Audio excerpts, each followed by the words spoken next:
নমস্কার বন্ধুরা, অঞ্জনাস কিচেনে আপনাদের সবাইকে স্বাগত। আজ আবারও হাজির হলাম নতুন একটা রেসিপির সাথে। আজ তৈরি করছি শসার ঘন্ট। ভিডিওটি সম্পূর্ণ দেখবার জন্য অনুরোধ রইল। চলুন শুরু করছি রেসিপিটি। এর জন্য দুটো শসা নিয়েছি। চোখ লাগলো ছাড়িয়ে উপরের দিকের অংশটা গোল করে কেটে বাদ দিয়ে দেবো, নিচের দিকের অংশটা গোল করে কেটে বাদ দিয়ে দেবো, যাতে তেতো অংশটা বাদ চলে যায়। এভাবে কুচি করে কেটে নিয়েছি। তারপর ধুয়ে এক সাইড করে রেখে দিলাম। এদিকে গ্যাসে কড়া বসিয়ে সাদা তেল দিলাম। তেলটা ভালো করে গরম হয়ে এলে শুকনো লঙ্কা, তেজপাতা আর হাফ চামচ পাঁচফোড়ন দিয়ে দিলাম। তার সাথে 4টে কাঁচা লঙ্কা মাঝখান থেকে ভেঙে দিয়ে দিলাম। এবার গ্যাসের ফ্লেমটা মিডিয়াম রেখে সবকিছু নাড়াচাড়া করে একটু লালচে করে ভেজে নেব। ভাজা হয়ে গেলে দিয়ে দিচ্ছি কেটে রাখা শসাগুলো, সাথে দিচ্ছি লবণ, হলুদ আর অল্প পরিমাণে চিনি। এবার সবকিছু একসাথে ভালো করে মিশিয়ে দিয়ে একটু সময় ধরে নাড়াচাড়া করে ভেজে নেব।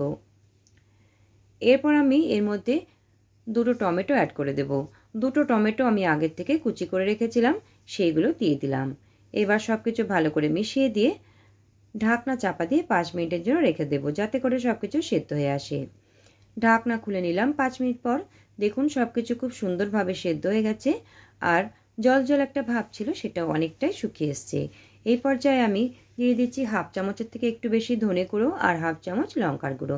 এবার সবকিছু একসাথে ভালো করে মিশিয়ে নিয়ে আরও 5 মিনিট ধরে গ্যাসের ফ্লেমটা একদম মিডিয়াম রেখে এইভাবে নাড়াচাড়া করে রান্না করে নিতে হবে। গ্যাসের ফ্লেমটা কিন্তু বাড়ালে চলবে না, গ্যাসের ফ্লেমটা একদম মিডিয়ামই রাখতে হবে। মিডিয়াম রেখে এইভাবে নাড়াচাড়া করে আমি ভেজে নেব। মোটামুটি হয়ে এসছে আমাদের শসার ঘন্টটা। আর 1 মিনিটের মতন এইভাবে নাড়াচাড়া করে ভেজে নেব। দেখুন তৈরি হয়ে গেল শসার ঘন্টটা। এবার আমি পরিবেশন করার জন্য অন্য একটা পাত্রে তুলে নিচ্ছি। কেমন লাগলো রেসিপিটি বন্ধুরা অবশ্যই জানাবেন।